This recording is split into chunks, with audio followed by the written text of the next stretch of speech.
Assembling the Iron Horse lift.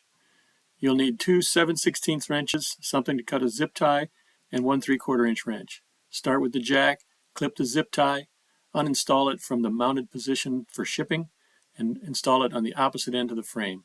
Then install the foot, and then install the hinged caster's short pin first to the lock plate, then insert the hinge pin, add 1 washer with snap ring to the hinge pin, 2 washers snap ring to the lock plate pin.